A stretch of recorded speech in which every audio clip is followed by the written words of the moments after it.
Pero Lutero, y aquí hay una diferencia, lo tomó del lado subjetivo, soteriológico, y no del lado objetivo y cosmológico, como lo hizo Juan Calvino. Y aquí voy a explicar un poquito. El punto de partida de Lutero fue el principio especial soteriológico de la fe que justifica, es decir, el énfasis estuvo en la justificación por la fe. Eso es, obviamente, el principio, uno de los principios más importantes de la Reforma, por supuesto, el de la justificación por la fe. Sin embargo, Calvino dio un paso más, aceptando, por supuesto, este principio que es bíblico, estuvo él en condiciones de plantear el principio general cosmológico de la soberanía de Dios. En otras palabras, Lutero lo vio desde la perspectiva de la salvación personal, principalmente, y que entonces Cristo era Señor de la vida de la persona y era Señor en consecuencia también de la iglesia a la cual la persona pasa a formar parte cuando es justificado por la fe. Pero Calvino vio que el principio general de que Dios no solo es el Señor de nuestra vida, ¿cierto?, de los creyentes, no solo es Señor de la iglesia, sino es Señor de todo el cosmos, de toda su creación. Y esta distinción es importante, porque eso significa entonces que el señorío de Cristo está por sobre todo lo que Él ha creado, no solo por sobre los individuos que creen en Él y también, ¿cierto?, la iglesia en consecuencia, sino mucho más extenso sobre todas las cosas. Por tanto, de todo esto se deduce que todas las esferas del quehacer humano tienen que ver con Dios y sus propósitos. De lo cual se deriva que la Iglesia y los creyentes en particular debemos interpretar y aplicar esta cosmovisión a todas las áreas de la vida humana sin que nada sea excluido. Es decir, absolutamente a todo. Por eso los creyentes debemos tener una cosmovisión bíblica en todas las cosas, en todas las áreas de nuestra vida.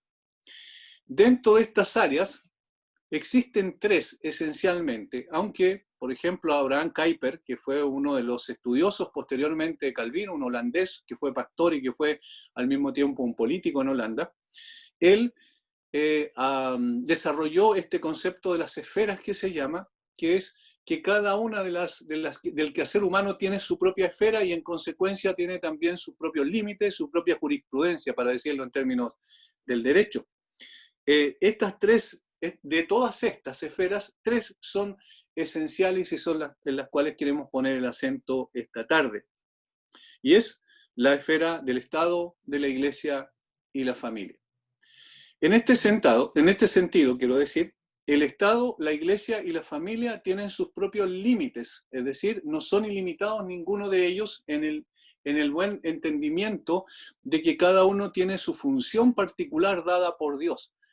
Y aquí es donde obviamente empezamos los creyentes con la presuposición y el principio absoluto rector de nuestro pensamiento, que Dios es el Señor de todo, que Dios es el que gobierna sobre todas las cosas y es el soberano absoluto de todas las cosas. Ahora, si Él es soberano absoluto, también lo es en consecuencia del Estado, de la Iglesia y de la familia. Empezaremos nosotros por el Estado para poder ver algunas cosas, como dije antes en la introducción, antes de que comenzáramos oficialmente esta charla, que en realidad es imposible abarcar todo, pero vamos a tratar de dar algunos puntos importantes que tienen que ver con el origen del Estado y con la función del Estado, porque nosotros debemos conocer eso esencialmente para tomar buenas decisiones y para no pedir que el Estado o los gobiernos, ¿cierto?, que son los que gobiernan los estados, podamos nosotros pedirle cosas que Dios nunca le mandó a hacer, por ejemplo. Y ese es el problema en el día de hoy. Veamos entonces respecto al Estado en primer lugar. El hombre fue creado como un ser social. Recuerdan, no es bueno que el hombre esté solo, le haré ayuda idónea para él. De tal forma que la creación misma nos dice que el hombre fue creado como un ser social para relacionarse el uno con el otro. Esto significa que fue creado con la cualidad y la capacidad de asociarse con sus pares.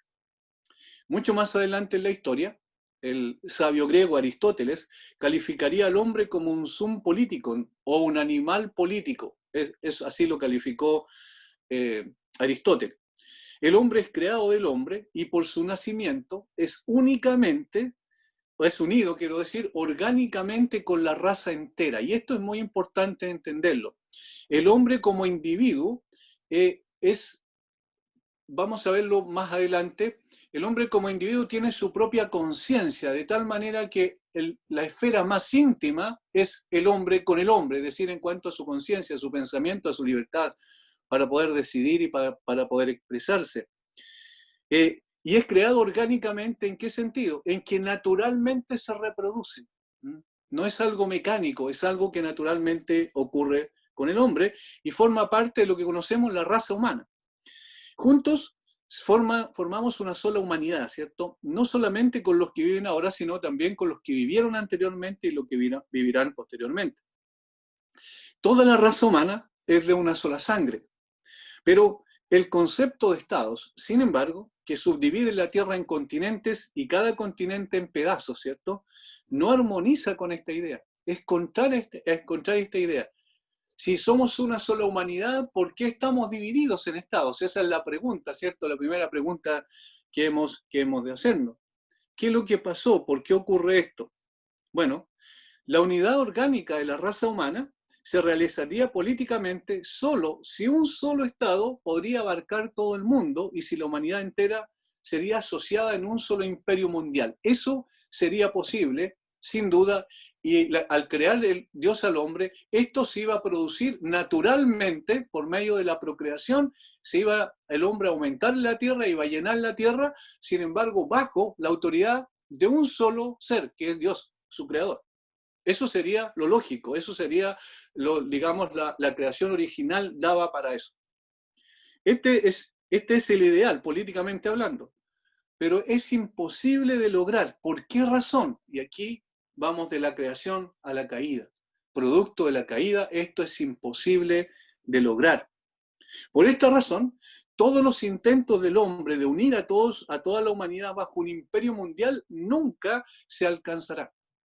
Eso lo intentó Alejandro Magno, por ejemplo, el conquistador griego, lo intentó posteriormente Napoleón, algunos de los Césares romanos por el Imperio Romano Germánico, más adelante también en la historia como uno lo puede conocer. Por tanto, todos estos intentos de un orden mundial único, exclusivo, con un solo gobierno mundial, son imposibles de lograr porque el hombre es un ser caído.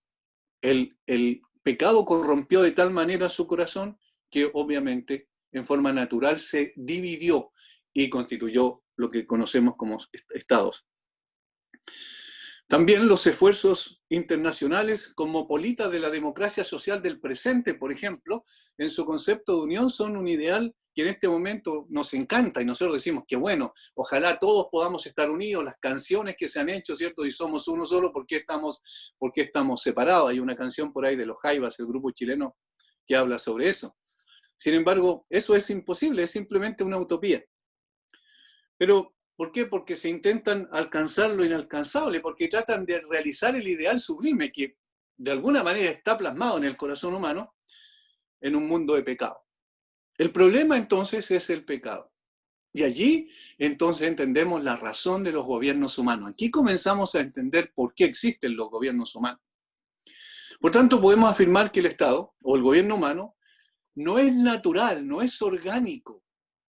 ¿A qué llamamos orgánico natural? Al que lo es por creación. Y el gobierno humano no fue establecido por creación, porque no era necesario antes de la caída. Era absurdo, no tenía sentido, porque ¿para qué, por ejemplo, tener ejércitos, tener policías y tener todos estos instrumentos o instituciones de coerción? ¿Para qué? Si el hombre era perfecto, creado perfecto, de tal manera que no tendría necesidad de policía y todo esto que nosotros conocemos.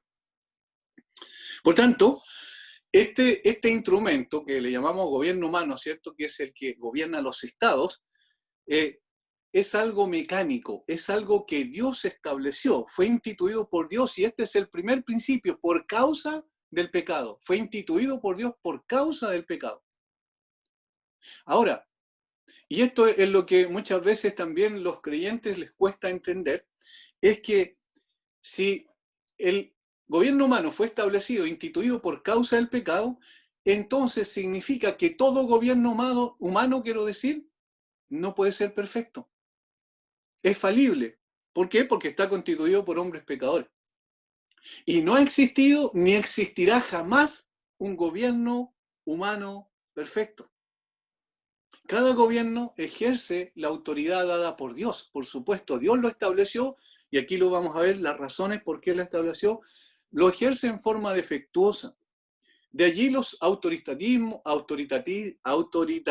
quiero decir, perdón, abuso de poder, corrupción de las instituciones. Por eso es que nosotros tenemos todo esto en el día de hoy.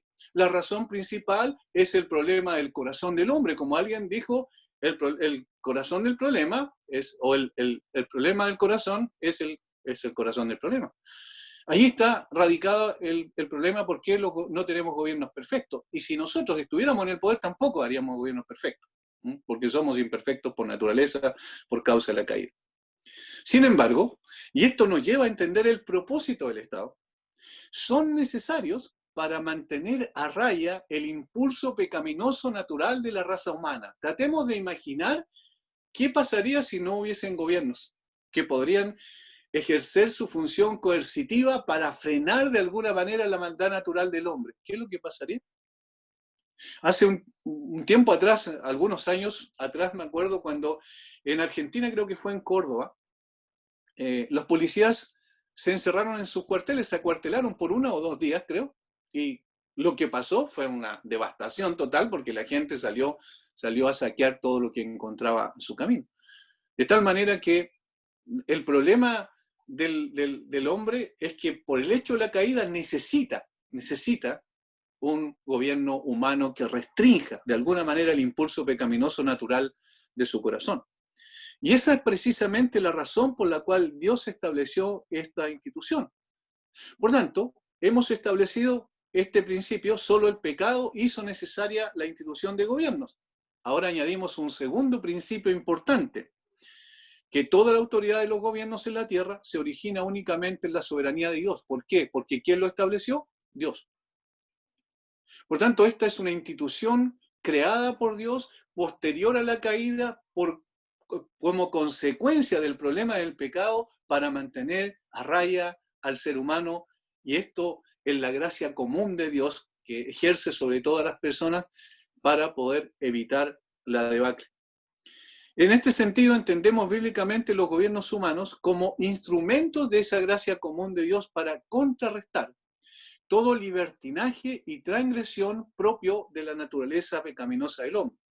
Y segundo, entonces entendemos cuál es el objetivo, que es proteger al que hace lo bueno y castigar al que hace lo malo.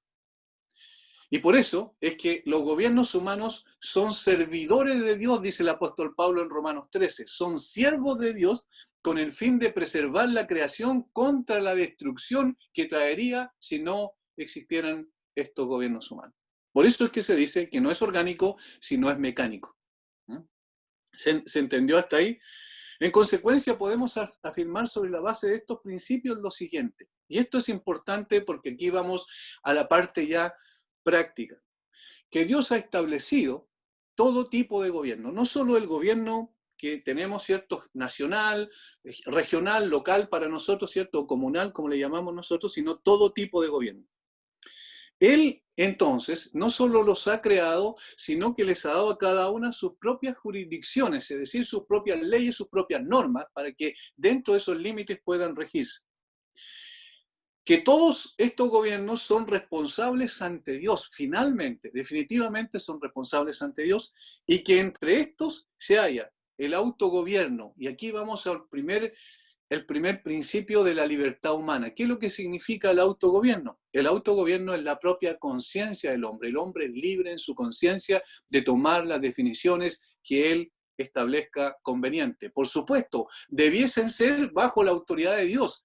Debiese su conciencia estar cautiva a Dios y a su palabra, como lo dijo Lutero en la Dieta de Worms. Pero lo que vemos en general no es así. Sin embargo, el hombre es responsable de su conciencia, de lo que hace, las decisiones que toma siempre delante de Dios. Crea o no crea en Dios, porque un día va a tener que dar cuenta de eso delante de él. Esto es lo que es la base, la parte más íntima del gobierno, el gobierno de sí mismo, el dominio propio, como normalmente se le llama. El segundo tipo de gobierno es el gobierno familiar. ¿Mm? El gobierno familiar, que está constituido por un padre, una madre e hijos, ¿verdad? Donde el padre bíblicamente es el que está a cargo, el que ejerce la autoridad en el hogar y que al mismo tiempo guía y conduce, ¿verdad? A sus hijos y junto con su esposa se coayudan mutuamente para establecer, ¿verdad?, los principios sobre los cuales o por los cuales se va a regir la familia. Eso también es una esfera propia. Y están el gobierno eclesiástico de la iglesia. Este es otro gobierno. El gobierno individual vimos, el gobierno familiar, ahora el gobierno de la iglesia, que es más amplio. Fuimos de lo particular a lo general, ¿verdad? El gobierno de la iglesia, que también tiene sus propias normas establecidas claramente por Dios y tiene sus propios límites también. Y en cuarto lugar están los gobiernos civiles, que nosotros le llamamos nacional, regional y local.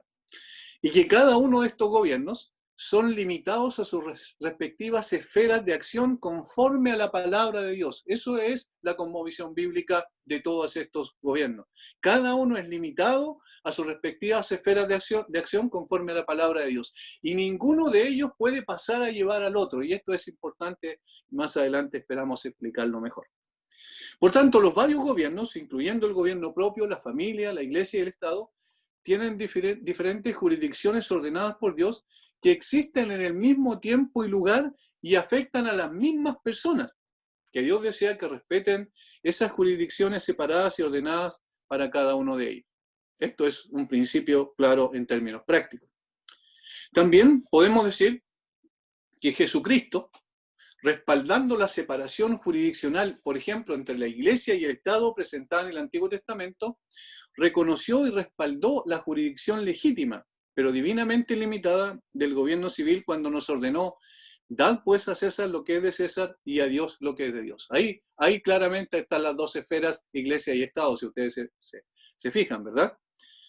Ahora, entonces, en ese sentido, nosotros negamos que la Iglesia deba rechazar al gobierno civil y abogar por un Estado controlado por la Iglesia. Eso sería eclesiocracia, es decir, que la Iglesia fuera la que gobernara sobre el gobierno civil, por supuesto, sobre el Estado. Eso es absurdo y precisamente eso es lo que trajo grandes problemas históricamente a la Iglesia, porque la Iglesia se desenfocó de su propósito, que no es gobernar sobre los gobiernos civiles, ¿cierto?, y gobernar sobre los estados, sino que tiene su propia jurisdicción, tiene sus propios límites también que debe respetar. Por eso es un poco absurdo cuando nosotros opinamos sobre la contingencia política de la cosmovisión bíblica y se nos dice por parte de la gente que no cree que Chile es un estado, cierto, laico, por tanto ustedes no tienen nada que opinar aquí, no tienen nada que meterse, y los evangélicos no tienen que hablar sobre este tema. ¿Por qué es absurdo? Porque ellos están imponiendo y violando en consecuencia también las labores y las funciones propias de la Iglesia y de cada uno de los creyentes, que como ciudadanos tenemos todo el derecho y el deber, no solo el derecho, sino también el deber de poder opinar sobre la contingencia desde nuestra propia cosmovisión. Ahora, en ese sentido, entonces, el gobierno eclesiástico es un gobierno, el gobierno civil es otro y el gobierno familiar es otro. Ahora, cada uno de nosotros pertenecemos a todos esos gobiernos, el propio, ¿cierto?, el gobierno familiar, el gobierno de la iglesia y el gobierno de todos los creyentes y el gobierno, ¿cierto?, civil. Ahora, allí donde se empiezan a producir problemas, cuando nosotros como creyentes le asignamos al gobierno civil algo que la Biblia y el Señor nunca le asignó, nunca le dio como para que ejerciera autoridad e impusiera sus términos. ¿Qué es lo que Dios le dio al gobierno civil? Y esto es importante recalcarlo.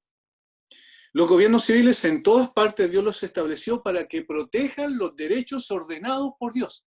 Por ejemplo, a la libertad, a la vida y a la propiedad privada y para mantener la paz. Esas son 4 cosas que el gobierno civil debiese hacer en conformidad a lo que Dios estableció. Proteger la vida, la libertad, la propiedad privada y mantener la paz. Alguien dice, ¿pero de dónde vienen esto? Bueno, lo primero es que digamos, el derecho a la vida está consignado en los 10 mandamientos. Y los 10 mandamientos no son mandamientos relacionados con las ceremonias, ¿cierto? Que finalmente se cumplieron en Cristo, con las leyes ceremoniales, sino ni con las leyes civiles, ¿cierto? Que establecieron en Israel, sino tiene que ver con la ley moral.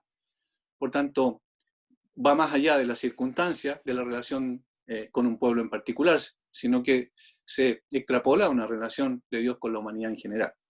¿Dónde dice eso? No matarás. Ahí está el derecho a la vida. Después, la libertad. Y aquí, obviamente, tenemos que volver a la creación. ¿Cómo nos hizo el Señor? Nos hizo como seres libres. De hecho, si no hubiésemos sido seres libres, nunca Adán hubiese pecado. Porque Adán, antes de la caída, podía pecar o no pecar, y él decidió pecar, lamentablemente. Sin embargo, eso implica que somos seres libres. Después de la caída, ¿qué se produjo? El hombre cayó en una esclavitud total y una corrupción total por causa del pecado. Pero, ¿qué es lo que dice la Biblia respecto a la redención? Y ahora vamos al tercer concepto de lo que es la cosmovisión: creación, caída, redención. Dice el mismo Señor Jesucristo, dijo: y conoceréis la verdad, y la verdad os hará libres. Libres. Ese es un principio también de la creación y que posteriormente se restaura en Jesucristo por la redención para nosotros los creyentes. Y el tercer principio de la propiedad privada, o la tercera razón, el tercer derecho inalienable, ¿cierto?, que nace con nosotros, que es parte orgánicamente del ser humano en su constitución. ¿Cuál es? Es la propiedad privada. No robarás, no codiciarás, ¿verdad? La mujer de tu prójimo, ahí hay un asunto en un sentido general de propiedad. Y por eso es que las leyes civiles de Israel también establecían claramente ese derecho. Y mantener la paz, que es lo cuarto. Dice claramente el apóstol Pablo a los romanos en Romanos 13 que la institución del gobierno, los magistrados, dice literalmente, tiene que proteger al bueno y tiene que castigar al malo, ¿verdad? Eso es un sentido de ejecutar justicia en el nombre de Dios, ¿cierto? Y para los propósitos, obviamente, de mantener la paz entre los seres humanos. Para eso tiene los medios legítimos que se le han dado de coerción para poder ejercer esa función. La pregunta es, ¿qué otro derecho? ¿No? No hay nada más. ¿No? El derecho a una jubilación justa no aparece, ¿verdad?, en la Biblia. El derecho no sé, a mantener un sueldo mínimo no aparece en la Biblia. Es decir, todas esas cosas son posteriores y que en el fondo el hombre le asignó esa función al Estado que el Estado nunca tuvo. Lamentablemente, nosotros hemos caído en el error de pensar, igual como los incrédulos, creyendo que el Estado debe ser un Estado de benefactor, de bienestar y que nos debe dar todo. Y entonces la gente pide todo del Estado. Hoy apareció una noticia terriblemente triste y avergonzante para los chilenos que dice que más de 300.000 personas falsearon los datos para obtener el subsidio de clase media y que de esos alrededor de 37.000 eran funcionarios del Estado. Eso muestra que el problema, cuando el Estado tiene mucho dinero, entonces el Estado también entra la corrupción fuertemente, ¿verdad? Y empieza a ejercer funciones que Dios nunca le dio. Y ahí está el problema entonces, por los cuales después nosotros mismos nos quejamos de eso, pero los mismos hombres le hemos dado más atribuciones al Estado. Esos son los límites que tiene el Estado y para eso están las leyes, para eso están las constituciones, para establecer el paraguas grande de la ley bajo la cual debe regirse el Estado. Como estableció Samuel Rutherford, dijo, si no se establece que la ley es el rey, entonces se establecerá que el rey es la ley. Es decir, en otras palabras, ahí estableció el principio que nosotros siempre escuchamos: las instituciones funcionan. Ahí estableció el principio de que había que estar bajo una ley. Para Samuel Rutherford, ¿cierto?, era obviamente la palabra de Dios, y bajo esa palabra de Dios, que sería la carta constitucional de todo el cosmos, entonces podríamos nosotros ejercer las funciones, o los estados y los gobiernos ejercer las funciones que le correspondían. Esas son las atribuciones del Estado. Cuando ya nosotros empezamos a a darle otras atribuciones, bueno, el problema es que nosotros mismos transformamos a ese Estado en un Estado absoluto, de absoluta autoridad también sobre incluso las libertades, sobre la conciencia, sobre la propiedad privada, digamos, la violación de esos principios esenciales. ¿Qué se desprende de eso? Que nosotros negamos que la vida, la libertad y la propiedad privada sean derechos definidos por hombre o otorgados por el Estado. Estos derechos existen inalienablemente en el corazón humano. Dios nos hizo así. No porque el hombre nos dio esos derechos, en absoluto. No porque alguien se puso de acuerdo, no porque algún partido político dijo esto va a ser así, no porque la Carta de las Naciones Unidas en 1948 estableció que estos derechos eran los derechos del hombre, sino que lo estableció simplemente porque esos son los derechos naturales del ser humano desde que nace. Miren, apliquemos un poquito esto. Cualquier constitución política, cualquiera que no establezca estos derechos, no es una buena constitución. Y no solo para los creyentes, sino en general, no es una buena constitución. ¿Por qué? Porque está violando los derechos inalienables del ser humano. Por ejemplo, la actual constitución dice que nosotros tenemos, el hombre nace libre, ¿cierto? Y además tiene la vida es protegida desde el vientre, desde la concepción literalmente. Nosotros no estamos diciendo con eso que esta sea una constitución bíblica, hay que tener cuidado con eso, para nada. Es una constitución, por supuesto, que no hay que santificarla, ¿verdad? Pero sí contiene elementos importantes de lo que Dios estableció como límites para el Estado. Y eso, por supuesto, que es algo que debemos valorar en su justa medida, no dándole, ni deificando tampoco aquello, ¿verdad? Ahora, el gobierno civil tiene la responsabilidad de administrar justicia, la que incluye y se limita al elogio de aquellos que hacen lo correcto, como hemos dicho, y al castigo a los malhechores. Además de la preservación de la paz, como hemos mencionado, y esto lo logra como interna y externamente. Internamente a través de, por eso nuestros estados democráticos normalmente tienen un ministro del Interior, que justamente su labor es poder mantener la paz dentro de los límites del Estado y a través de los ejércitos en sentido cierto de alguna invasión externa. Todo esto, esta paz debe ser el caldo de cultivo para nosotros, ¿para qué? Para la propagación del Evangelio, para que la Iglesia cumpla su rol y su función distintiva también que tiene, que es la propagación del Evangelio a todas las personas. Ahora, es importante establecer que nosotros como creyentes negamos que el gobierno civil tenga la responsabilidad de cuidar, y aquí, noten bien, cuidar financieramente de las viudas, de los huérfanos, de los extranjeros y los verdaderamente necesitados a través de un sistema coercitivo de impuestos. Eso no existe. Eso es, como dije, es una usurpación de funciones. El Estado empezó a crecer, a transformarse en una especie de monstruo y empezó a tomar esas funciones que nunca le correspondían. La Biblia declara, por ejemplo, en términos de la Iglesia, la Biblia dice que, por ejemplo, las viudas son responsabilidad de la Iglesia debe preocuparse de las viudas. El caso de los ancianos, ¿quiénes tienen que preocuparse de los ancianos? Sus hijos.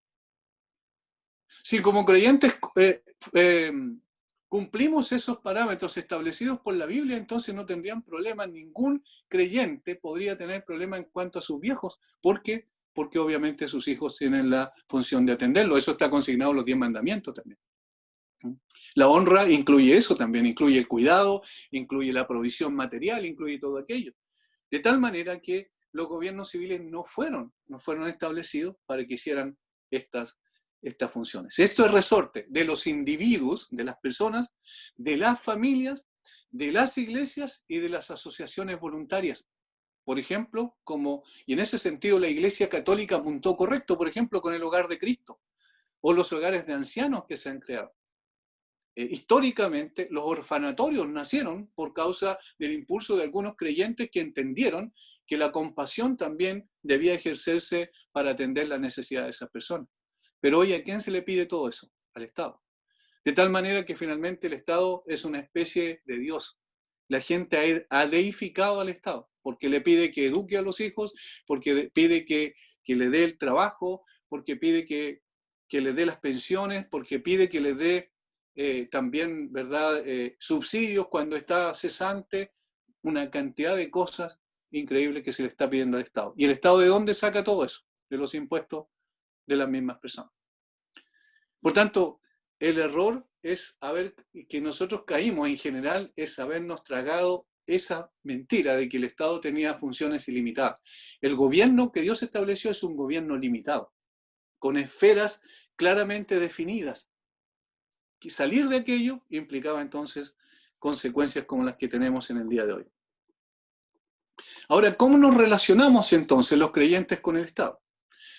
Los cristianos, dice la Biblia claramente, somos llamados a orar por el Estado, ¿cierto? Esa es la primera función. Y justamente la razón por la cual debemos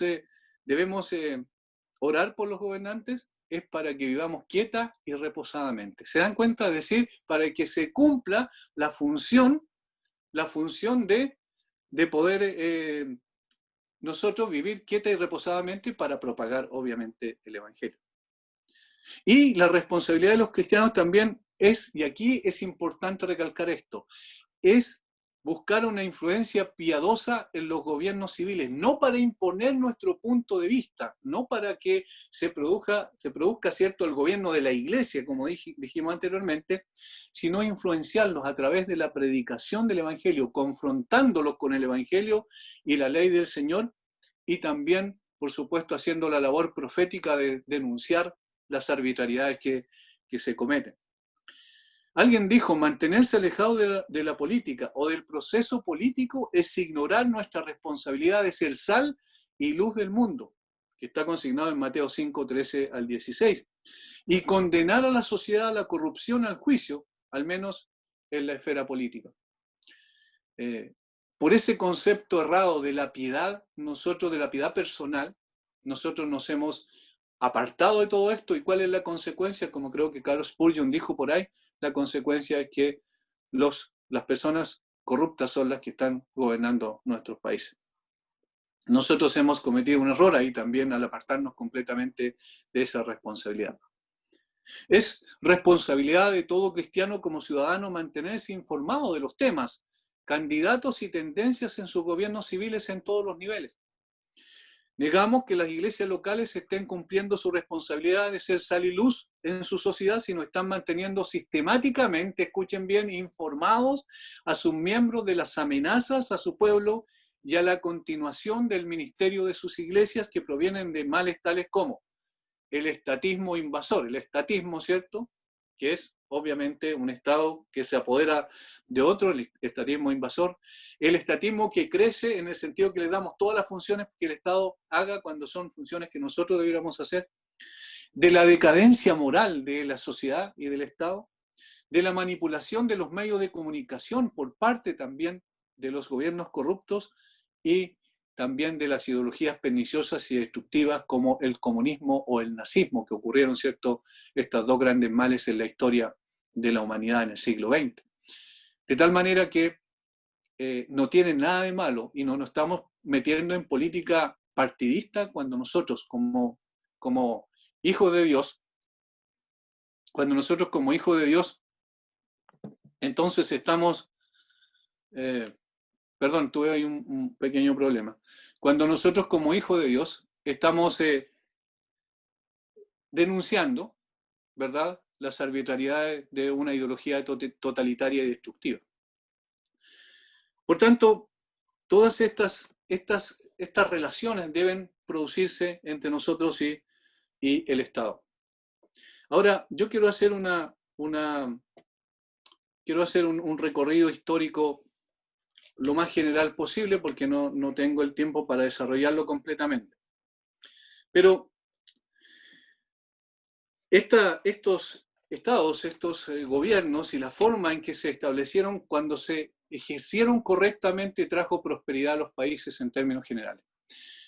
La Reforma Protestante fue uno de las evidencias más notables de cómo prosperan los países en todos los aspectos, no solo política, no solo socialmente, no solo económicamente, sino moralmente cuando los principios establecidos por Dios se ejecutan, cuando se ejerce y se respetan el gobierno limitado que Dios ha establecido. Por ejemplo, la Reforma Protestante se manifestó en un tiempo donde la pobreza era tremenda en Europa, muy grande, y donde finalmente cuando se empezaron a ampliar los principios establecidos por la Reforma, que vienen de las 5 solas, ¿cierto?, que conocemos, cuando se empezaron a ampliar y aplicar correctamente en todas las áreas del quehacer humano, entonces se produjo un auge notoriamente importante en Europa, en el norte particularmente, donde más hicieron, por decirlo así, tuvieron cabida, ¿verdad?, estos principios rectores de la Reforma. Ahora, ¿de dónde procede esto? Simplemente decir, Dios es el soberano de todos y la palabra de Dios es la última autoridad, ¿cierto?, que rige toda nuestra vida y nuestra conducta. ¿Y cuál es el propósito del hombre? El propósito del hombre es glorificar a Dios. ¿Y cómo el hombre empezó a glorificar a Dios? A través de su trabajo, a través también de la manifestación de su capacidad inventiva. Comenzaron a crear un montón de cosas, ¿cierto?, que fueron muy útiles, ¿verdad?, para el crecimiento económico y el despegue de la Europa de ese tiempo hasta transformarse hasta el día de hoy en los países más ricos del mundo. Y moralmente también fue un tiempo próspero en todos los aspectos, en todos los sentidos. ¿Por qué apuntamos a eso? Porque posteriormente a la Reforma llegó lo que se conoce como el Renacimiento. Ya en ese tiempo ya estaba apareciendo en ciernes aquello.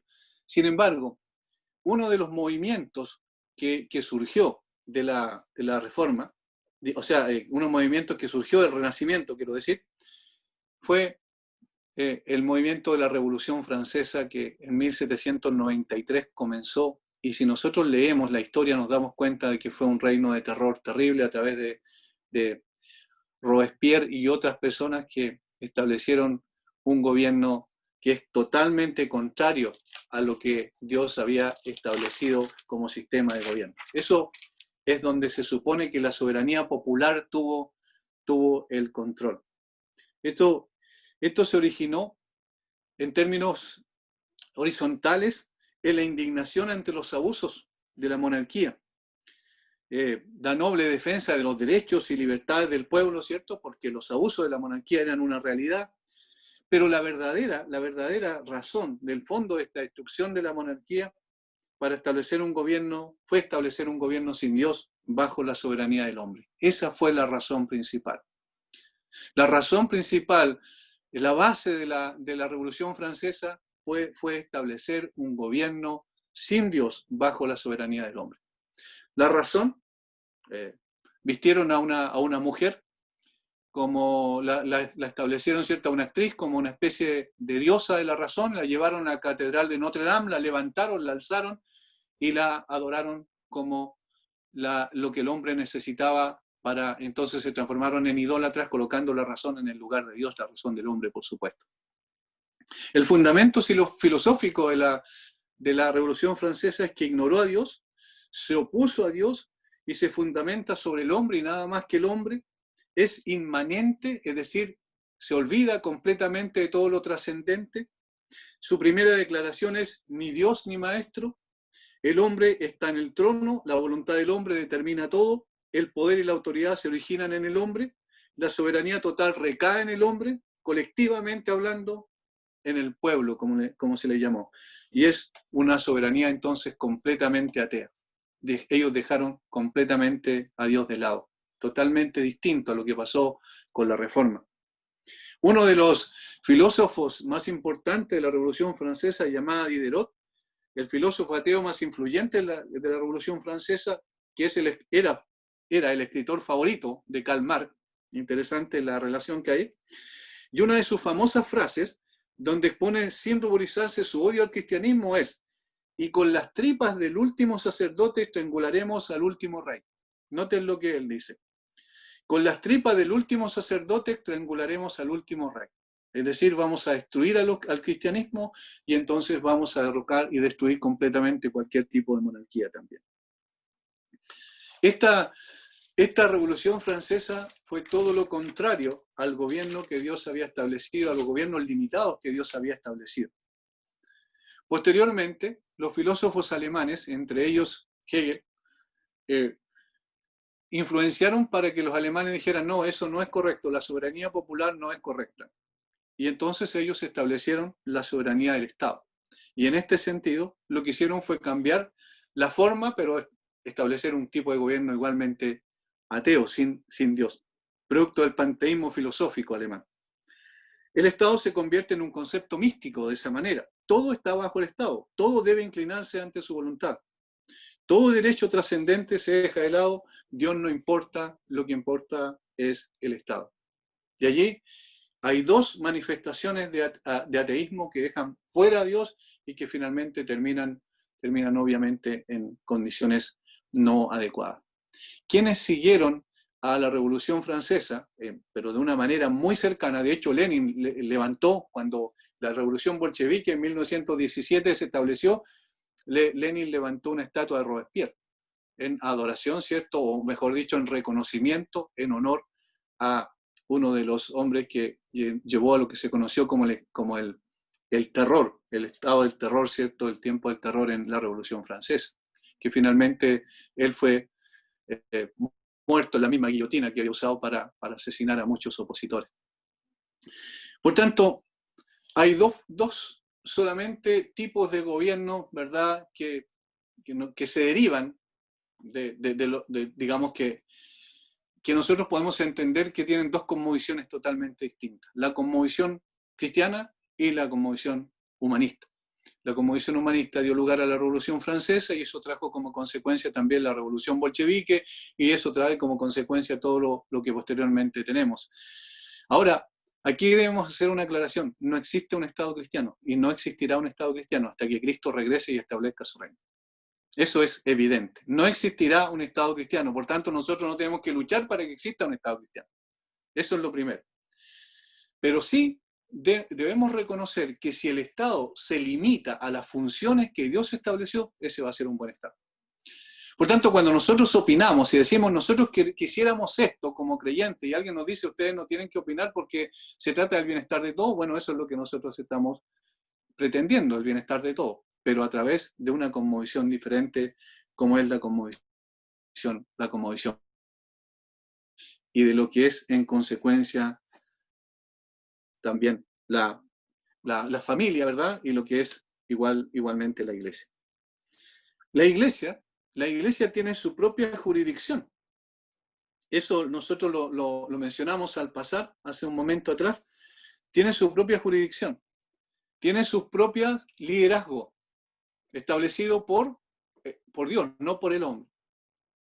Tiene su propia estructura organizativa, establecida por los principios escriturales. La iglesia tiene sus propios tribunales también. ¿Sabían eso ustedes? Bueno, eso es lo que dice la escritura. De tal manera que las situaciones que vivimos dentro de la iglesia debemos solucionarlas también en función de esos tribunales internos que tenemos. En ese sentido, el Estado no tiene ningún derecho a inmiscuirse en la iglesia, porque para la iglesia el único que gobierna es el Señor Jesucristo. Ahora, ¿eso significa que el Estado y la iglesia no pueden relacionarse el uno con el otro? Sí se pueden relacionar, respetando cada uno sus funciones independientes que Dios ha establecido. Ahora, si en la iglesia alguien comete un crimen que está penado, ¿cierto?, por la ley civil, obviamente esa persona también, el Estado también interviene para juzgar a esa persona. Por supuesto que sí, no estamos diciendo que no puede hacerlo. Sin embargo, hay jurisdicciones distintas, separadas de cada una de las funciones de la iglesia y el Estado. Yo quisiera mencionar aquí algo que dijo un pensador cristiano. En Cristo, dijo, la iglesia tiene su propio rey. Su posición en el Estado no es asignada por el gobierno, sino por Dios. La iglesia tiene su propia organización, tiene sus propios oficiales y tiene sus propios dones para distinguir la verdad. Por tanto, es su privilegio y no el del Estado determinar sus propias características como iglesia verdadera y proclamar su propia confesión de fe. Esas son funciones y derechos propios de la Iglesia, dados por ¿quién? Por Dios mismo. No por hombre autoasignándose esas funciones, sino por Dios mismo. Y nosotros como creyentes y como Iglesia exigimos que el Estado no intervenga en todas esas funciones que ya tenemos asignadas por Dios. La soberanía del Estado y la soberanía de la Iglesia existe lado a lado y se limitan mutuamente. Por su parte, la autonomía en un sentido correcto de la palabra de la familia también es un hecho. Y aquí otra vez necesitamos entender una cosa importante. Si hay un cambio de constitución, y esto nosotros estamos especulando, ¿cierto?, por lo que puede pasar porque no sabemos, pero si existe un cambio de constitución y en ese cambio de constitución se establece que la libertad de culto puede ser restringida por el Estado de una u otra manera o en ciertas circunstancias, ya inmediatamente estamos hablando de que la Iglesia, el Estado está interviniendo a la Iglesia. Por otro lado, si los artículos que hablan de la Constitución actual sobre la protección de la familia y sobre el derecho preferente de los padres para criar a sus hijos conforme a sus propias convicciones y creencias es quitado de la Constitución y es puesto a algo distinto y antagónico a eso, estamos hablando de que ya el Estado está interviniendo en la familia directamente. De hecho, ya lo está haciendo a pesar de esta Constitución.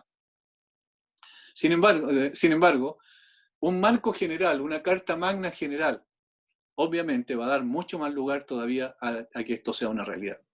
De esa manera, entonces, estamos transformando al Estado en el ente soberano y no estamos respetando lo que Dios mismo ha dicho. Como alguien apunta aquí, efectivamente hay proyectos de ley en el Congreso en el día de hoy para quitarle la patria potestad a los padres.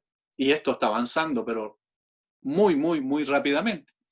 No tenemos que ignorar estas cosas, debemos estar al tanto de lo que está pasando y debemos también entender y que esto de seguro también va a traer, si es que hay un cambio de constitución con esas características que nosotros, como dijimos, estamos especulando, tenemos que entender que eso va a significar igualmente una cierta persecución y quizás una persecución mucho más directa a la Iglesia de lo que nosotros nos podemos imaginar. Por tanto, hermanos, cuando nosotros ignoramos estos principios, cuando hacemos vista gorda, esto es decir, pasamos por el lado, no me interesa, eso es política, nosotros no tenemos que ver con eso, nosotros estamos cayendo en un grave error. No estamos cumpliendo con nuestro deber ciudadano y por sobre todas las cosas, no estamos cumpliendo con nuestro deber delante de Dios. Los gobiernos han de ser limitados. Los gobiernos han de ser más pequeños para dar libertad, para que nosotros podamos hacer el trabajo y la tarea que se nos asignó como derechos inalienables para poder trabajar con nuestras manos, para poder usar la creatividad que Dios nos concedió, ¿cierto? El intelecto que nos entregó para poder crecer y desarrollar la vida como el Señor quiere que lo hagamos, bajo sus principios y para su propia gloria. Cuando reducimos el cristianismo a algo individual, a una fe individual nada más, y máximo congregacional, nosotros estamos cerrando el camino. Debemos mirar más en términos generales como lógicos, viendo todo lo que está pasando, interpretarlo bíblicamente y actuar en consecuencia. Por tanto, es verdad que tenemos libertad de conciencia para votar, porque Dios nos hizo libres y somos responsables de esa conciencia delante de Dios. Sin embargo, también es verdad que por el hecho de ser redimidos en Cristo, nosotros tenemos principios rectores que no podemos dejar de lado y hacer abstracción de ellos. Decir, no importa, total, yo soy libre y soy libre de conciencia, entonces yo voto como quiero. No es tan así. Hay principios que deben guiar nuestro voto. Hay principios rectores que no podemos ignorar y debemos tener cuidado con caer en esa suposición, ¿cierto?, absurda de que nosotros partimos en blanco, por decirlo así, y que nuestro pensamiento tiene que ser neutral en todas las cosas. No es neutral. De hecho, cuando vamos a votar, nosotros hacemos discriminación, ¿verdad? Decimos, este sí, esto no. Y eso es una forma de expresar también nuestros conceptos valóricos, por supuesto que sí. Ahora, en todos esos aspectos, nunca debemos olvidar que la Iglesia tiene una función única y exclusiva, y que es la gloria de Dios y que se hace por medio de la predicación, la proclamación del Evangelio y también la preparación y la capacitación escritural para transformar nuestra vida y poder impactar a la sociedad también con esos cambios profundos que el Señor hace en nuestra vida y en nuestro corazón. Y ¿qué implica eso? Que todas estas contingencias no nos saquen del foco principal, cuál es la predicación del Evangelio, porque el Evangelio solo puede cambiar el corazón del hombre y el cambio del corazón produce consecuencias positivas en el resto de nuestras relaciones interpersonales. Y en los lugares donde vamos, somos llamados por Dios a ejercer también una función desde la perspectiva y con el propósito de glorificar a Dios en todas las cosas.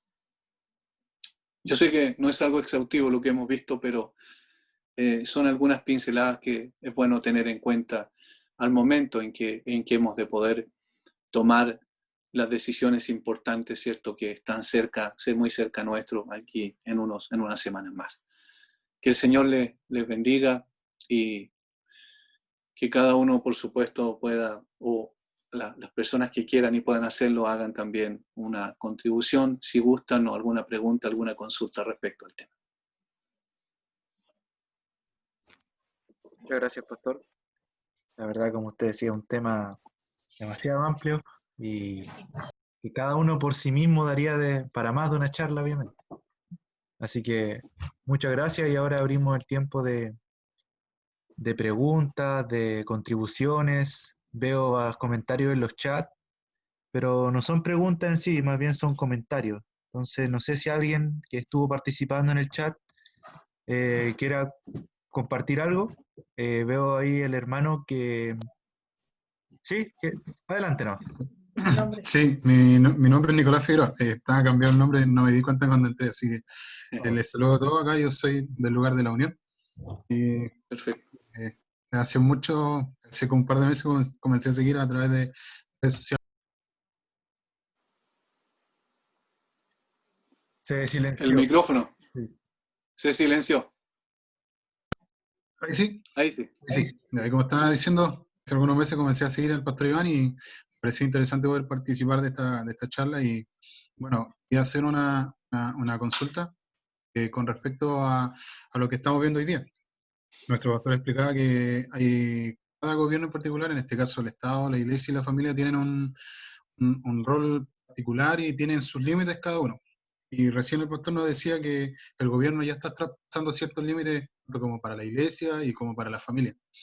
Escuché un término el otro día a través de Facebook que es la desobediencia civil, y cómo debería de tratar el cristiano, cómo debería abordar el cristiano la desobediencia civil cuando ya el Estado comienza a intervenir o comienza a traspasar los límites. En el caso, como lo estaban viendo en los comentarios, la educación sexual integral, ya va a haber niños de 6 años, ya no se les va a enseñar a lo mejor lo que comúnmente se enseña, sino se les van a enseñar aberraciones. Y en ese ámbito ya el cristiano o nosotros como iglesia deberíamos pensar en ese punto, como la desobediencia civil. ¿Hasta qué punto debemos obedecer la palabra a nuestros líderes o gobernantes terrenales y en qué punto ya debemos dejar de lado ya tomar este término? Pastor. Muy bien, sí, muchas gracias. Una buena pregunta.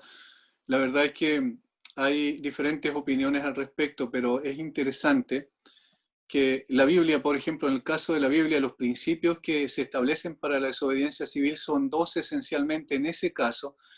El primero es por la persecución religiosa que tuvieron los primeros creyentes, los apóstoles en particular, donde quisieron, o más que quisieron, ¿cierto? Los obligaron, los conminaron a no hablar más en el nombre de Jesús. Y ellos dijeron, no podemos dejar de decir lo que hemos visto y oído, y juzguen ustedes si es necesario obedecer a Dios antes que a los hombres. Es decir, allí ellos entraron en desobediencia civil, porque el sistema religioso judío también tenía la prerrogativa civil, ¿cierto?, de gobierno civil en ese entonces, en ese contexto. Por supuesto, tenían un gobierno más amplio que era el de los romanos. Sin embargo, ese fue el primer principio, es decir, si el Estado nos niega la posibilidad de predicar el Evangelio, por ejemplo, obviamente nosotros entramos en desobediencia civil y seguimos predicando el Evangelio al costo que sea. El segundo tiene que ver con el Estado romano propiamente tal. Y es donde el César se había erigido como el Curios, el Señor. De tal manera que el César decía, puedes adorar al Dios que tú quieras, pero lo que tienes que hacer, además de eso, es reconocer que César es el Señor. Y cuando un creyente no reconocía, obviamente, que César era el Señor, porque tenía que reconocer que Cristo era el Señor, en consecuencia, también entraba en desobediencia civil y pagaba las consecuencias. Esos son los dos principios que aparecen en la Biblia. Pero, como bien dices tú, y lo dijo, creo, John Stott, dijo que cuando el gobierno manda lo que Dios prohíbe, o prohíbe lo que Dios manda, yo obedezco a Dios y no a los hombres. En otras palabras, cuando el gobierno está estableciendo leyes que claramente violan los principios escriturales y pasan a llevar, por supuesto, en una forma aberrante, como bien acabas de decir tú, con el asunto de la ESI, de la famosa educación sexual inclusiva, que en el fondo es el adoctrinamiento ideológico de la ideología de género, flagrante de las salas cunas en adelante, ya estamos hablando, por supuesto, de algo que nosotros no podemos permitir. Ahora, si eso va a significar que va a traer problemas, por supuesto que va a significar que va a traer problemas, porque seguramente en las leyes también va a estar consignado el hecho de que nosotros no nos podemos oponer como padres a esa situación. Y ahí es donde empieza la persecución que yo dije que lo más probable es que se produjera. No es porque sea profeta en absoluto, ¿cierto? Yo creo que todo lo revelado por Dios ya está en la Biblia, sino en el sentido de que se percibe que bien va hacia allá la situación, no solo en Chile, sino en toda Latinoamérica y en el mundo entero. Eso es evidente. Se quiere establecer un solo pensamiento totalitariamente en todos los ámbitos del quehacer humano. Por tanto, tienes razón tú, allí hay cosas en que los creyentes no podemos nosotros llegar a aceptar en ese sentido. Ahora, ¿hay otras cosas que son quizás más difíciles de poder discernir? Sí, yo creo que sí. Hay otras cosas que son más difíciles de poder discernir. Pero en ese aspecto, o cuando el gobierno viene a establecer, por ejemplo, a decir, ustedes no pueden predicar en la iglesia más sobre Romanos 1, capítulo 18 en adelante, para poner un ejemplo, ¿cierto? Entonces nosotros vamos a decir, no, vamos a obedecer a Dios antes que a los hombres también. Gracias, Pastor. A través del chat hay dos preguntas. La primera de ellas se relaciona directamente con esto. También dice, ¿qué opina Pastor de las restricciones de reuniones eclesiásticas por la pandemia? Es una pregunta específica. ¿Quiere le leo Correcto, sí. o... Sí, esa es una, ¿cierto? Sí, esa es la primera. Y Ya, la otra, ¿ya?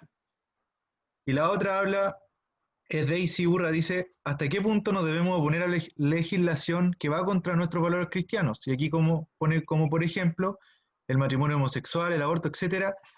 ¿Y esta oposición debe ser activa, en marchas o similares, o más bien pasiva? Esas serían las dos consultas que hay hasta el momento. Sí, bueno, con respecto a las restricciones por la pandemia, es bien difícil dar algo categórico, porque no podemos negar el hecho de que el virus es una realidad. Eso no lo podemos negar. Por otro lado, también no podemos negar el hecho de que los ancianos, las personas de más edad, están más expuestos a esta situación. Y en ese sentido tenemos que actuar con prudencia. Ahora, sí, sin duda, a mí me parece, tengo algunas dudas respecto a la forma en que están llevando las cosas y a las restricciones de las libertades normales, naturales que el ser humano debe tener. Y hasta dónde nosotros hemos de permitir eso y hasta dónde nos hemos de rebelar contra eso, la verdad, yo preferiría no dar una respuesta categórica al respecto y creo que hay que ir evaluando paso a paso la situación. Pero sí, efectivamente, yo también entiendo que hay una violación al principio que Dios ha establecido, ¿cierto? Que es el principio de reunirse. Algunos dicen, no, pero eso es relativo, porque se lo dijo el autor de Hebreos a personas que en realidad no querían reunirse porque no querían, pero ahora no podemos, entonces hay un cambio. Para mí es un principio en realidad, el de reunirnos, es un principio que debiésemos cumplir. De hecho, nunca en la historia de la iglesia había restringido su reunión. Incluso en la persecución más violenta y más sangrienta que se manifestó. Ahora es un problema de salud y ahí quizás hay un elemento más que considerar. Lo segundo, que tiene que ver con, Cristian, con oponerse, ¿cierto?, al aborto y a la homosexualidad. ¿Activa o Yo creo pasiva? que nosotros, sí, al matrimonio homosexual. Obviamente eso viola los principios que Dios estableció. Y claro que no estamos de acuerdo, pero nosotros, ojo con esto, no podemos imponer un Estado cristiano.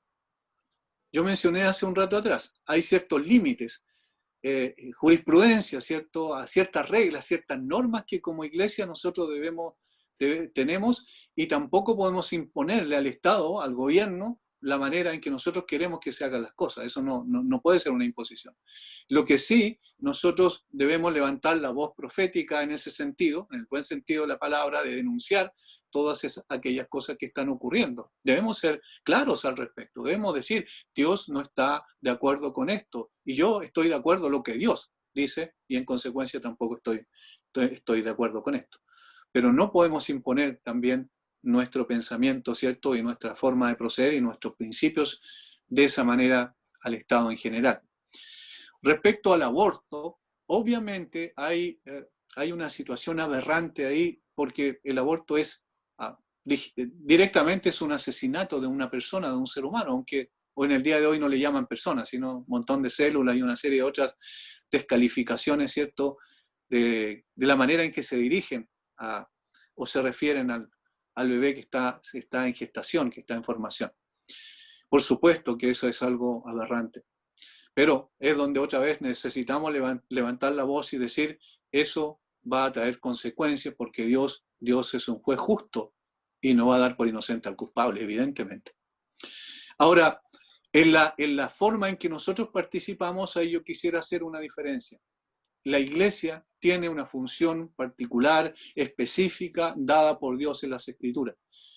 Pero el creyente en particular, que es parte de la iglesia, él puede ejercer también esa función, ¿cierto?, de poder quizás oponerse, no sé, si alguien quiere ir a una marcha, yo no soy quien para restringirle que vaya a una marcha, por ejemplo, ¿cierto?, de esa manera, como lo hacen en República Dominicana, por ejemplo, pastores conocidos nuestros, buenos hermanos, buenos amigos que yo tengo allá lo han hecho, y yo no tengo mayor oposición al respecto. Yo no lo hago ni lo haría por convicción personal, pero está bien, es decir, los creyentes individualmente considerados lo pueden hacer, pero la iglesia, yo creo que no.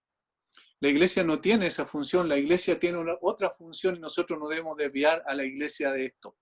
Por ejemplo, pongo un caso, cuando dice la iglesia evangélica por el rechazo, yo digo, no es la iglesia evangélica por el rechazo, son creyentes que pertenecen a la iglesia evangélica que están por el rechazo. ¿Entienden la diferencia? La iglesia en sí tiene una función distinta. El creyente como ciudadano puede representar también sus opiniones y representar igualmente sus convicciones y sus argumentos respecto a por qué no está de acuerdo con las cosas que están ocurriendo.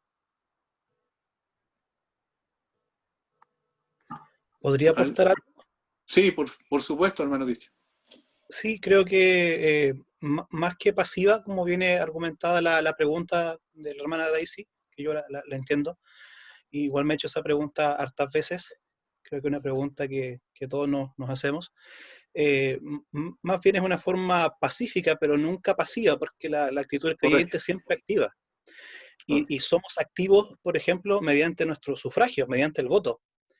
Es algo importante, somos activos mediante la oración, una oración activa. Pablo nos llama a orar por las autoridades. Entonces, muchas veces la gente ve la oración como algo pasivo.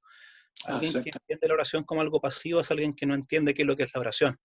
Es algo tremendamente activo y poderoso. Y lo otro es proclamando el Evangelio, y eso es tremendamente activo. Creo que esas tres formas que se me ocurren en este momento no tienen nada de pasivo, pero sí de pacífico. Manifestarnos en las urnas, orar activamente delante del trono de nuestro Dios y proclamar activamente el Evangelio, cumpliendo la gran comisión. Y eso es muchísimo trabajo. A eso estamos claramente llamados. Las marchas y las protestas, como el pastor dice, no podemos ser dogmáticos en eso, pero hay que tomarlas con cautela porque muchas veces se prestan para otros fines políticos. Uno cree estar haciendo, ¿cierto? Manifestándose su punto de vista, pero siempre hay manipulaciones políticas que toman estos actos y los llevan a distintos puntos. Entonces podría ser discutible eso. Lo que no es discutible es que como cristianos tenemos esos deberes que yo sé que usted ya los ha remarcado, era solo para resaltarlo un poco más. Correcto, no, muchas gracias. De hecho, es importante consignar el hecho de que quizás ha habido un extremo en la iglesia evangélica en Chile. Por un lado, se ha quedado mucho dentro de los templos nada más, y por otro lado, también es verdad que, como dije, hay personas que han asumido una representación de la iglesia evangélica que no tienen. Y por eso yo digo, cuidado con eso, cuidado, nadie puede representar a la iglesia evangélica, porque la iglesia evangélica está constituida por una gran cantidad de iglesias locales, y no es una estructura institucional organizada como normalmente nosotros entendemos cuando se habla de la iglesia católica, que es otra cosa. De tal manera que los creyentes hemos de ser activos en todas estas cosas, pero la iglesia tiene una función particular que, como bien remarcó el hermano Cristian, tiene que ver con la proclamación del Evangelio, tiene que ver con la vivencia del Evangelio y tiene que ver con la aplicación práctica de los principios de las Escrituras en todos los ámbitos de nuestra vida. Un médico, por ejemplo, es primeramente creyente. Un abogado es primeramente creyente. No es un médico creyente, sino un creyente médico. Vamos a decirlo de esa manera, es decir, el traje de cristianismo no se deja de un lado cuando terminan las 8 horas, ¿cierto?, de labor, como en el caso de cualquier otra profesión. Siempre somos creyentes donde sea que estemos las 24 horas del día. Y esa es una forma también clara de proclamar que tenemos un rey y tenemos una constitución distinta, que es la palabra de Dios. Y no obstante, nos sometemos a las autoridades en tanto y en cuanto no pasen a llevar los principios rectores que nosotros celebramos, ¿cierto?, y adoptamos y nos sometemos, como son las Escrituras, para nuestra familia, para nuestra iglesia y para todo lo que somos como hijos de Dios. Muchas gracias nuevamente. Bueno, damos espacio a 2 intervenciones más, quizás. Entonces, aprovechen, ahora es el momento. Pueden También agradecer, ¿cierto, Cristian, a los hermanos que estuvieron también chateando en el intertanto y haciendo también buenos aportes. Creo que eso se agradece también. Muchas gracias por eso.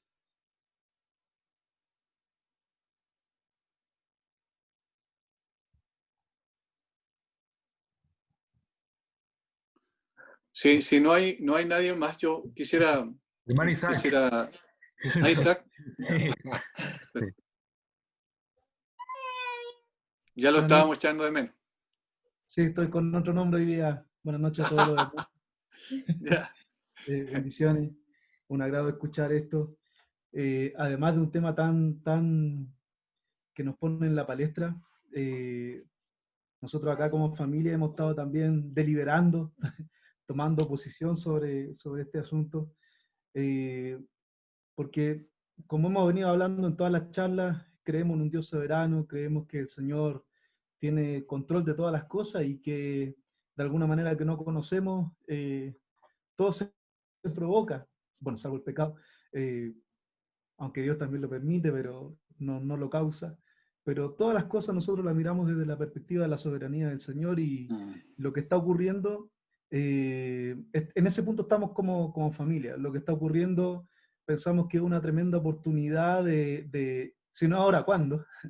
De mostrar, no una postura política, no si somos de derecha o de izquierda, sino mostrar qué es lo que creemos a la luz de la Escritura. Pensamos que es una plataforma importante y que nos da la oportunidad de o romper, o romper relaciones, o no sé cuál sería el antónimo, pero mostrar que la palabra divida, si lo puedo decir de alguna manera, entiendo. en cuanto a nuestros movilizantes, porque aquí pienso que hay tres tipos de evangélicos hoy día o cristianos. Está el apartista, ¿cierto? El que dice, bueno, nosotros no somos de este mundo, así que seguimos por nuestra vereda. Otros hermanos que lamentablemente se involucran en estos temas, pero no tan como exponiendo la palabra, sino desde una perspectiva más política, o influenciados desde la política. Y estamos quienes queremos tener esa perspectiva de reino, de que toda la área de la vida, como usted decía, pastor, y como decían los reformadores, toda la área de la vida deben ser inundadas por la Escritura. Y eso implica también nuestra vinculación como ciudadanos y la participación en la política. Y pienso que es una plataforma y una oportunidad de que nosotros actuemos y pongamos en público no una mera opinión, sino decir, yo actúo de esta manera porque pienso que en la Escritura hay ciertos principios y después dejar que ocurra lo que tenga que ocurrir, ¿no? Pienso que es una oportunidad. Eso es lo que quería mencionar. Totalmente, yo creo que es una oportunidad. Lamentablemente, en nuestro país está tan polarizado el asunto que si uno está en contra de una posición, entonces inmediatamente lo encasillan en la posición contraria. Es decir, si uno no está de acuerdo con el marxismo, por ejemplo, entonces ya eres de ultraderecha. Necesitamos nosotros abstraernos de eso, porque nos van a calificar de una u otra manera en ese sentido, pero necesitamos mantener una posición bíblica, y ese es el asunto, bíblica. Por eso yo dije, cuando nosotros hablamos, por ejemplo, en contra del nazismo y en contra del marxismo, en contra de cualquier totalitarismo, ¿lo estamos haciendo desde qué perspectiva? ¿De la perspectiva de derecha? No, lo estamos haciendo de la perspectiva bíblica, porque son totalmente contrarias al cristianismo. De hecho, odian al cristianismo y su eje rector es el odio al cristianismo. Como dijo Richard Gumbrand, ¿cierto? El que escribió el famoso libro cuando estuvo en Rumania, bajo la URSS, torturado por Cristo. Él dice, literalmente lo dijo, el comunismo es una ideología que nació en el infierno. Ahora, ¿él lo dijo de la perspectiva de la derecha? No, lo dijo desde la perspectiva bíblica, porque él vivió lo que significa que cuando hay una imposición totalitaria de un pensamiento de esta naturaleza.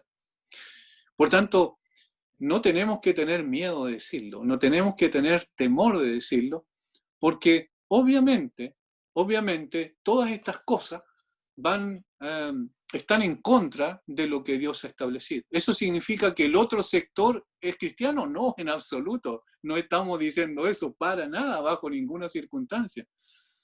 Por eso es que nos van a calificar de una u otra manera, pero lógicamente necesitamos manifestar nuestra opinión bíblicamente hablando. Tengo aquí algo más que escribió alguien y quiero mencionarlo porque me parece también pertinente.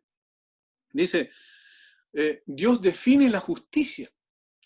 El entendimiento último y autoritativo de la justicia ha de encontrarse solo en la revelación bíblica, al que debe siempre conformarse el entendimiento de la justicia encontrada en la revelación general.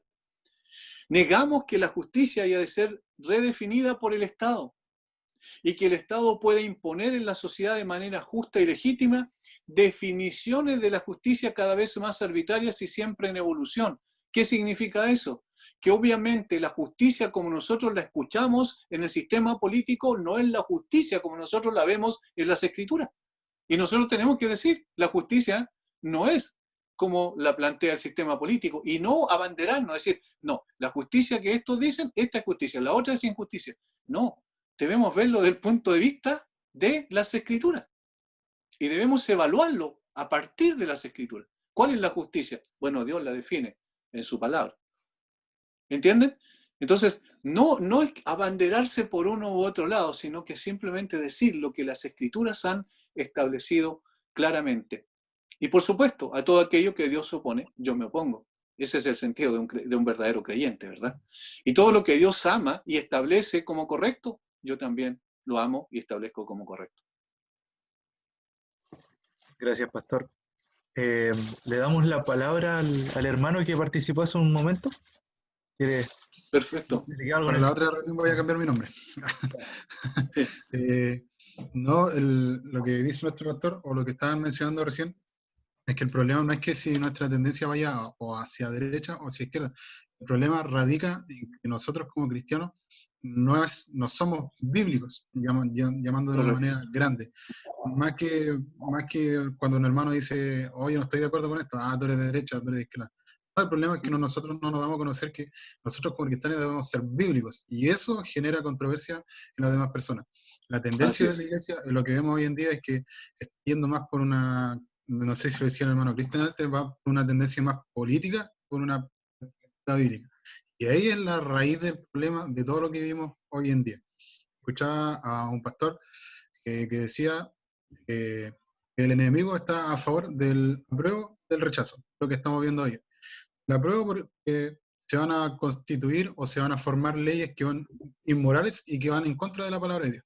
Y también está a favor del rechazo porque ha logrado dividir esta tendencia al pueblo cristiano, siendo que no debería ser así. ¿Por qué? Porque la raíz del problema es que la iglesia no está siendo centralmente bíblica, está dejándose guiar por las corrientes que hoy en día, populares, derecha, izquierda, socialismo o las tendencias que vemos comúnmente dentro del mundo político. Y eso es lo que yo veo, lo que yo he sentido, es la raíz del problema también dentro del pueblo cristiano. Muy bien. Creo que hay una hermana que quiere hacer una pregunta, Cristian. La verdad es que no lo sé. Jessy Curiigual. Sí, pastor, no encendemos la cámara porque tenemos muy mala señal acá. Y si la No te preocupes. encendemos, ya es mi hermana, la María Luisa, que quiere preguntar algo. Se la paso. Hola hermanos, buenas noches a todos. Estamos aquí desde el sector de Chanco de Pirufquén escuchando en familia este tema que es tan importante. Pues. Y escuchando todo esto y asumiendo que el ámbito educacional, de la educación en general en nuestro país, va a ser uno de los más influenciados si es que esta nueva constitución se aprueba o ya está siendo influenciada. Me pregunto en mi rol de mamá, y también lo pienso como a nivel país, pues, de las familias cristianas.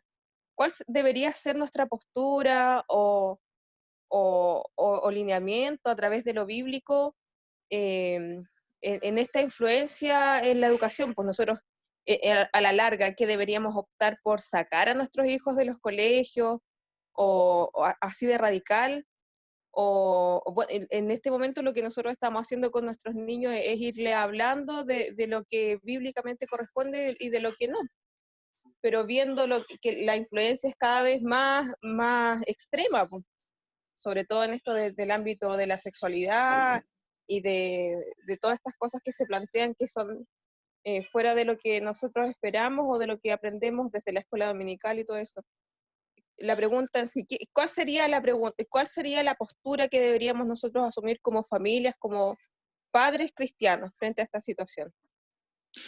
Sí, bueno, es una muy buena pregunta y tiene muchas aristas la respuesta probablemente, porque en primer lugar nosotros vivimos bajo un sistema donde la educación el control total de la educación la tiene el Estado.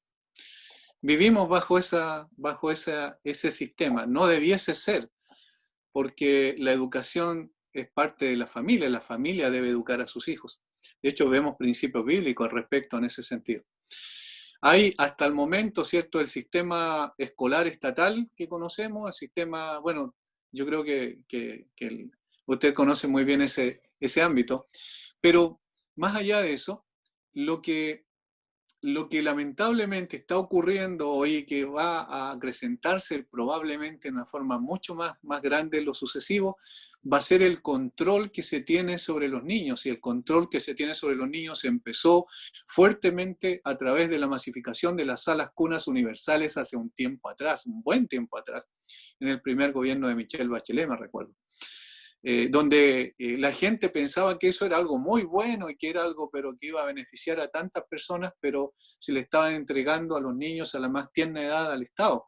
Y el Estado adoctrina, si el Estado no educa, el Estado adoctrina, y eso no podemos negarlo bajo ninguna circunstancia.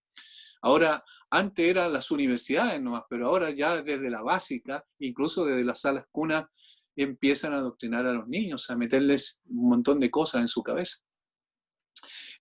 Todavía en Chile existe el homeschool, ¿verdad?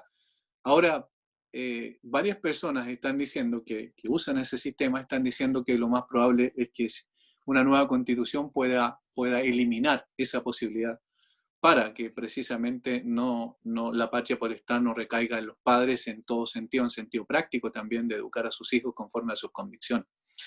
Y obligar de alguna manera a los padres a que los niños sí asistan a esas clases, como está ocurriendo en Argentina y en otros países también, donde están obligados a asistir a esas clases de educación sexual inclusiva, que no es otra cosa que ideología de género, ¿verdad? Ahora, en este sentido, por eso digo que la respuesta tiene muchas aristas probablemente. En este sentido, lo que yo le recomendaba hace un tiempo a los hermanos es que si alguien quería hacer homeschool, que lo hiciera, y si alguien quería enviarlo a sus hijos hacia el sistema escolar, también lo hiciera, pero que la contraparte en la casa, es decir, la educación bíblica, fuese fundamental para los niños. Entre más tarde los niños salen de la casa, mejor, porque obviamente vamos a poder darle más principios rectores, ¿cierto?, para su vida y decir la razón por la cual ellos han de vivir de esa manera para su propio bienestar y desarrollo normal, natural de su sexualidad en lo sucesivo. Entonces, me cuesta en realidad, y la verdad me declaro incompetente en ese sentido para decir categóricamente esto es lo que se tiene que hacer, pero sí dar ciertas pautas en ese aspecto. Y claro, como yo dije hace un rato atrás, si esto se impone categóricamente y totalitariamente, debemos oponernos directamente. Y eso va a significar, por supuesto, tener que pagar un costo. Y en todos los ámbitos vamos a tener que estar en esa posición. De hecho, debemos orar mucho para pedir al Señor que nos dé convicción, fuerza, para permanecer en su palabra y cuidar y guardar, proteger a nuestros niños mientras tengamos fuerza para hacerlo. Muchas gracias, pastor. El hermano David, yo creo que sería nuestra la última, sí, por la hora. La última. Así Perfecto. que adelante, hermano David. Buenas noches, hermano. Buenas noches, pastor. Buenas Gracias noches. por su tiempo. Solamente quería comentar en el contexto de Deuteronomio 6 del Gran Mandamiento, y quería leer los últimos 2 versículos del capítulo, digamos, y dice: y el Señor nos mandó que observáramos todos estos estatutos y que temiéramos siempre al Señor, nuestro Dios, para nuestro bien y para perseverarnos en la vida, como hasta hoy. Y habrá justicia para nosotros si cuidamos de observar todos estos mandamientos delante del Señor nuestro Dios, tal como Él nos ha mandado. Y básicamente relacionado con lo mismo que se estaba hablando, en versículo 25 dice: y habrá justicia para nosotros. Pero hay que tener cuidado con la palabra justicia, porque no es que se vaya a hacer lo que uno quiere o lo que la persona anhela o desea, sino que la justicia no está de parte del individuo, la justicia está de parte de la ley. De manera que al entender un poco eso, digamos, uno se da cuenta de que cualquier intervención que va a hacer siempre tiene que ser a la luz de la palabra del Señor. Amén. Muy bien, muchas gracias, mi hermano. Muchas gracias. Muy bien, Cristian. Así es, hemos terminado la jornada, creo yo, y le damos gracias a todos los que participaron. No sé si sería bueno, pastor, terminar con una oración. Sí, por supuesto. Terminemos de esa manera. Hermano Cristian Padilla, por favor, puede guiarnos en esta oración final. Padre, le queremos dar muchas gracias por darnos esta bendición de poder estar meditando, Señor, en torno a tu evangelio, en torno a tu palabra, Señor. Te damos gracias porque nos has dado tu luz. Hay tantas opiniones en el día de hoy, tantas visiones distintas, Señor, y cada uno podría tener su propia visión. Podríamos estar perdidos como en el tiempo de los jueces, sin ley, sin Dios, sin profecía, cada uno haciendo lo que bien le parece, pero te damos gracias porque nos has dado tu palabra para tener esta cosmovisión cristiana. Gracias, Padre, porque tú te has revelado a nosotros, sin nosotros haberte buscado, haberte descubierto, tú te revelaste a nosotros dándonos esta luz maravillosa. Permítenos someter ahora nuestra voluntad, Señor, a tu voluntad. Someter nuestro entendimiento a tu luz, llevar cautivos todos nuestros pensamientos a la obediencia a Cristo. ¿Cuánto nos gustaría hacer nuestra propia voluntad? ¿Cuánto nos gustaría manifestar nuestra propia sabiduría y ser sabios en nuestros propios caminos? Pero ayúdanos a tener la humildad, Señor, para someter nuestro entendimiento y nuestra cosmovisión a la cosmovisión y a los pensamientos que tu palabra nos establece. Señor, gracias te damos por esta palabra.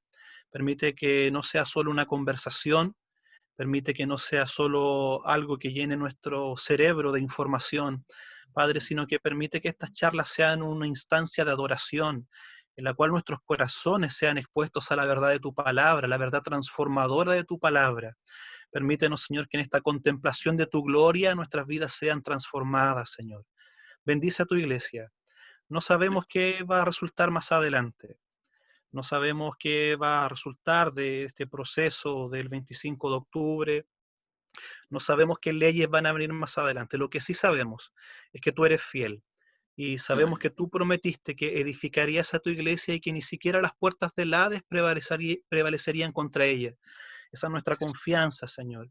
Ayúdanos a proceder respecto al Estado y respecto a la política y a las votaciones con limpia conciencia, votando, manifestando, Señor, manifestando todos nuestros pensamientos como delante de ti, hacerlos para tu gloria, Señor, y descansando en ti, en tu soberana voluntad. Sea cual sea, Señor, lo que tú has decretado para el futuro de nuestro país, creo que redundará para tu gloria, Señor. Creo que tu palabra es fiel, que los que aman a Dios todas las cosas, aunque sean leyes perversas que puedan darse, todas las cosas ayudan a bien, Señor. Fue la persecución lo que la iglesia primitiva hizo que se expandiera la palabra y que los discípulos tuvieran que ir por distintos lugares, arrancando, pero al mismo tiempo proclamando tu palabra. Tú eres un Dios soberano que obra de maneras misteriosas, Señor. Ya sea que proceda en el futuro un estado de paz o un estado de persecución a la iglesia, nuestra confianza no está en una constitución, nuestra confianza no está en un partido político o en una ideología política. Desde nuestra cosmovisión cristiana, nuestra confianza está en que tú eres un Dios soberano. El Dios que vio a Isaías sentado en su trono alto y sublime, sigue reinando el día de hoy, sigue sentado en su trono y su gloria llena toda la tierra. Tu soberanía es absoluta. Esa es nuestra confianza, Señor. Ayúdanos a confiar en eso. Gracias por la palabra de esta tarde, Señor. Ayúdanos a crecer en nuestro conocimiento de esta cosmovisión cristiana, Señor, a la cual tú nos has llamado, y a proceder en consecuencia a ello, Señor. Bendice grandemente a nuestro pastor Iván, síguele dando la luz de tu palabra. Tu Santo Espíritu siga, Señor, iluminándolo para poder predicar tu palabra, a fin de que tu palabra corra y sea glorificada. Bendice el corazón de cada uno de los hermanos que han sido expuestos en esta noche, Señor. Bendice sus familias, bendice sus respectivas iglesias, Señor, y te damos a ti toda la gloria. Llévate toda la honra en el nombre de Jesús. Amén. Amén. Muy bien, mis queridos hermanos, muchas gracias. Que el Señor les bendiga. Un gusto haber podido estar con ustedes. Los esperamos el próximo viernes, si el Señor lo... Amén. Chao. Chao. Muchas gracias. Chao, hermano.